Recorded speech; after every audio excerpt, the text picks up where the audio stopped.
Hello friends, आज हम लोग क्लास 8 की साइंस का टॉपिक पढ़ने जा रहे हैं, जिसमें हम लोग पढ़ेंगे हैबिटेट के बारे में कि ये हैबिटेट क्या होता है और उसके कंपोनेंट्स के बारे में पढ़ेंगे। तो अगर अभी तक गाइज आप लोगों ने मेरे चैनल को सब्सक्राइब नहीं किया है तो सब्सक्राइब ज़रूर कर दीजिएगा ताकि मेरे सभी वीडियोज़ आप तक पहुँचते रहें। तो चलिए अपने टॉपिक को हम लोग स्टार्ट करते हैं। तो सबसे पहले हम लोग समझेंगे कि ये हैबिटेट क्या होता है, उसके बाद हम लोग उसके कंपोनेंट्स के बारे में पढ़ेंगे। तो गाइज़ ये हैबिटेट क्या होता है। हैबिटेट मतलब कि ऐसी जगह जहाँ पे कोई भी ऑर्गेनिज्म, कोई भी जीव रहता हो, वही प्लेस उसके लिए हैबिटेट बन जाता है। जैसे हम लोग के लिए मतलब अभी कुछ एरिया ऐसे हैं जहाँ पे बहुत ज़्यादा ठंड पड़ती है, वहाँ पे कुछ लोग सर्वाइव कर लेते हैं। बट ऐसी एरिया जहाँ पे मतलब बहुत ज़्यादा हीट हो, हॉट एरिया हो, वहाँ पे अगर वो लोग आ जाए तो सर्वाइव नहीं कर सकते हैं। तो क्योंकि उनका हैबिटेट जो है वो नहीं है, उनका हैबिटेट कुछ अलग ही है, हम लोग से बहुत ज़्यादा डिफरेंट है।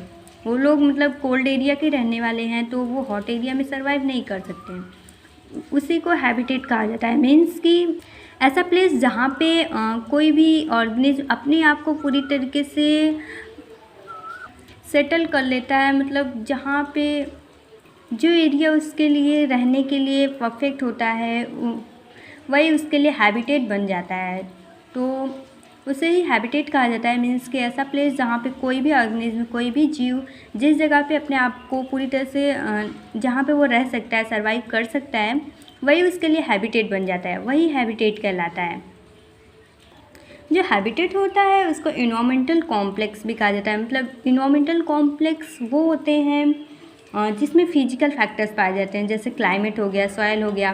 तो क्लाइमेट में भी टेम्परेचर आ गया, ह्यूमिडिटी आ गई, एटमॉस्फेयर हो गया, रेनफॉल हो गया, ये सभी क्लाइमेट में आते हैं। तो मीन्स कि फिजिकल फैक्टर्स जैसे कि क्लाइमेट हो गया, तो क्लाइमेट के अंदर ये टेम्परेचर, ह्यूमिडिटी, रेनफॉल ये सब आते हैं। उससे ही हम लोग इन्वायरमेंटल कॉम्प्लेक्स कहते हैं। तो ये जो फिजिकल फैक्टर्स होते हैं ये एक दूसरे से मतलब इंटरकनेक्टेड होते हैं, इंटरेक्ट होते हैं और इन्वायरमेंट के साथ भी। तो उसे ही हम लोग इन्वायरमेंटल कॉम्प्लेक्स कहते हैं।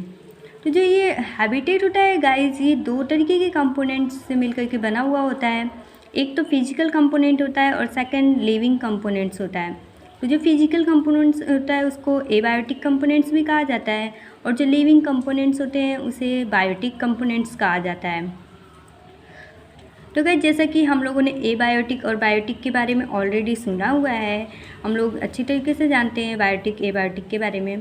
तो अभी हम लोग इसके कंपोनेंट्स के बारे में पढ़ेंगे कि एबायोटिक कंपोनेंट्स क्या होते हैं और बायोटिक कंपोनेंट्स क्या होते हैं।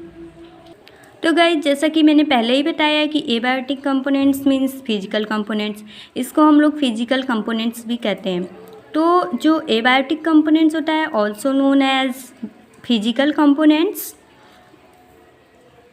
तो ये फिजिकल कंपोनेंट्स है, एबायोटिक है। एबायोटिक मतलब हम लोग जानते हैं कि नॉन लिविंग।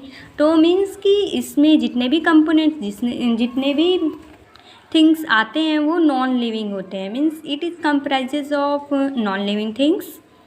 मीन्स जो एबायोटिक कंपोनेंट्स होता है उसमें नॉन लिविंग थिंग्स आते हैं, जैसे कि टेम्परेचर हो गया, रेनफॉल हो गया, सनलाइट, सॉयल, एल्टीट्यूड।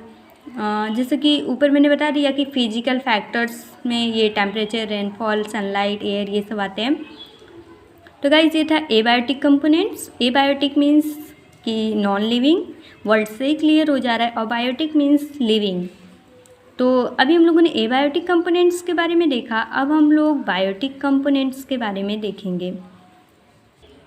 तो गाइज जो बायोटिक कंपोनेंट्स होता है इसको लिविंग कंपोनेंट्स भी कहा जाता है। बायोटिक मीन्स ही होता है लिविंग। तो ऐसा कंपोनेंट जिसमें लिविंग थिंग्स हो उसे बायोटिक कंपोनेंट्स कहा जाता है। लिविंग थिंग्स मीन्स कि प्लांट्स हो गए, एनिमल्स हो गए, माइक्रोब्स यानी कि जैसे फंगस हो गया, बैक्टीरिया हो गए, ये सभी माइक्रोब्स हैं। तो इनको मिला करके ही हैबिटेट बनता है। तो गाइज ये हमने पढ़ा बायोटिक एबायोटिक कंपोनेंट्स के बारे में। तो वर्ड से क्लियर हो गया हम लोग को। बायोटिक मीन्स की लिविंग, एबायोटिक मीन्स की नॉन लिविंग। नॉन लिविंग में जैसे फिजिकल थिंग्स आ गई, नॉन लिविंग थिंग्स आ गई। जैसे कि टेम्परेचर हो गया, ह्यूमिडिटी हो गया, रेनफॉल हो गया, सनलाइट हो गया, सॉयल हो गया। और बायोटिक में जैसे एनिमल्स, प्लांट्स, माइक्रोब्स यानी कि जैसे फंगस हो गया, बैक्टीरिया हो गए, एल्गी हो गए, ये सभी। तो इस वीडियो में गाइस हम लोगों ने हैबिटेट के बारे में पढ़ा और उसके कंपोनेंट्स यानी कि एबायोटिक कंपोनेंट्स और बायोटिक कंपोनेंट्स, जिसको फिजिकल कंपोनेंट्स और लिविंग कंपोनेंट्स भी कहते हैं, हम लोगों ने ये सभी डिस्कस किया। अगर गाइस आप लोगों को कोई भी डाउट होगा तो आप लोग मुझसे कमेंट बॉक्स में पूछ सकते हैं। Thank you for watching guys.